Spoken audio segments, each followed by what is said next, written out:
सतीश लखेरा साहब, मैं अपने सहयोगी राजीव रंजन की बात को कोट कर रही हूं।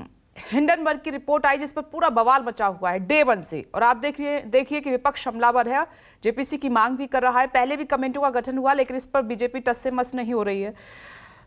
सुप्रीम कोर्ट के आदेश पर आप देख रहे हैं कि वहां पर कमेटी का गठन हो जाता है, लेकिन इससे पहले न सेबी देखती है, न जांच एजेंसियां देखती हैं, ना ही स्वतः संज्ञान लेती हैं। अपोजिशन के मामले में स्वतः संज्ञान वो ले लेती हैं और जांच भी करती हैं, रेड भी होती है, लेकिन जब बात बीजेपी की आती है या बीजेपी से जुड़े हुए किसी मैटर की आती है तो वहां पर इनका ध्यान क्यों नहीं जाता है?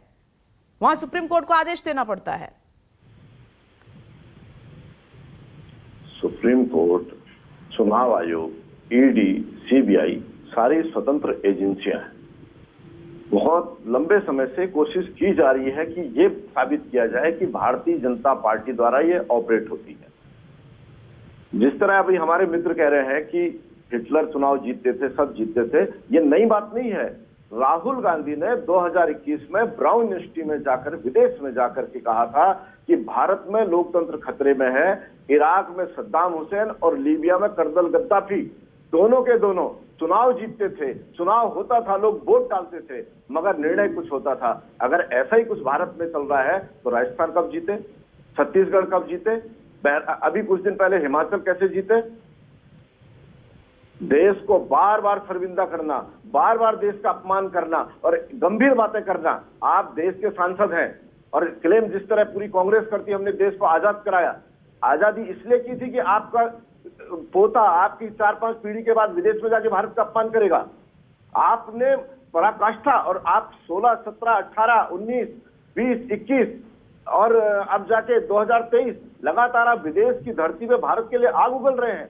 आप कुछ चीन को बोल रहे हैं कि वो सद्भावना वाला देश है, चीन प्रकृति के साथ विकास करता है। आप उस कश्मीर के लिए कह रहे हैं जहां अभी आपने भारत जोड़ो यात्रा खत्म की, जहां आप आराम से भाई बहन बर्फ के गोले के साथ खेले, आप कह रहे हैं अशांत क्षेत्र है। पुलवामा के लिए आप कार बम विस्फोट बता रहे हैं। आप भारत को अंदर तक आत्मा को हिला रहे हैं और उसके बाद अहंकार कांग्रेस पार्टी का, रस्सी जल गई, बल नहीं गया। आप कह रहे हैं माफी नहीं मांगूंगा। क्यों माफी नहीं मांगेंगे? आप भारत के सांसद हैं, संसद में आके आपको अपनी बात रखनी होगी, आपको क्षमा मांगनी पड़ेगी। आपने साधारण अपराध नहीं किया है तो उनको बोलने का मौका दिया जाएगा। आज राहुल गांधी तो कल प्रेस कॉन्फ्रेंस करके बोल चुके हैं कि मैं नहीं, उन्होंने बहुत कुछ बोला कि बोलना चाहता हूं संसद में, मुझे बोलने का मौका दिया जाए, लेकिन उनको लग रहा है कि उनको बोलने का मौका नहीं दिया जाएगा। विपनेश जी, वे भारत के 543 सांसदों की तरह ही एक सांसद हैं। वो कोई विशिष्ट नहीं है, पार्लियामेंट में एक सदस्य हैं। और अगर उन्होंने विदेश में भारत का अपमान किया है, सांसदों ने उसकी शिकायत स्पीकर से की है, ये स्पीकर का विवेकाधिकार है, उनका विवेक है, वो उनको बोलने दें या पहले हमारा पक्ष सुने। ये उन पर निर्णय है, भारतीय जनता पार्टी तय नहीं करेगी। भारतीय जनता पार्टी केवल इस मुद्दे पर पॉलिटिकल स्टैंड पे है कि राहुल गांधी जानबूझकर विदेश की धरती से बार बार देश को अपमानित करते हैं। ये श्रृंखला टूटनी चाहिए और इनके नेता भी बार बार विदेश की मदद मांगते हैं। अभी कह रहे हैं कि लोकतंत्र खतरे में है, यूरोप अमेरिका हमारी मदद करें। मणिशंकर अय्यर पाकिस्तान जाते हैं कि आपकी मदद चाहिए, सलमान खुर्शी जाते हैं। ये भारत में क्यों नहीं बात करते हैं? ये विदेश में जाके क्यों करते हैं? केवल ये आदत खत्म होनी चाहिए भारत को अपमानित करने की, भारत को छोटा करने की। भारतीय जनता पार्टी की यही मांग है और ये हमारा स्टैंड है। राहुल गांधी की कल प्रेस कॉन्फ्रेंस में पहली लाइन यही थी कि हिंडनबर्ग अडानी के मामले में बीजेपी बचना चाह रही है, जवाब नहीं है, इसीलिए मेरे बयान को मुद्दा बनाया गया है और कुछ है नहीं। राहुल गांधी, ईडी गलत, सीबीआई गलत, कोर्ट गलत, चुनाव आयोग गलत, हिंडनबर्ग सही, जॉर्ज सोरोस सही, बीबीसी सही। आप किसकी गोद में खेल रहे हैं? आप किसको सही मानेंगे? आप भारत के अंदर कोई बात नहीं करेंगे, भारत की संस्थाओं में विश्वास नहीं करेंगे और भारत की संस्थाओं लोकतंत्र को विदेश में जाकर आप अपमानित करेंगे। आप भारत में आके बात कीजिए। आप पार्लियामेंट में आपको समय मिलता है, लंबे समय आप बोलते हैं, उसके बाद कहते मुझे बोलने का मौका नहीं मिला। कुछ गलत नहीं है सतीश जी, तो जेपीसी ऐसा तो है नहीं कि पहले गठन नहीं हुआ, गठन जेपीसी का हो जाए और वो अपना जांच करेंगे, इसमें क्या दिक्कत है?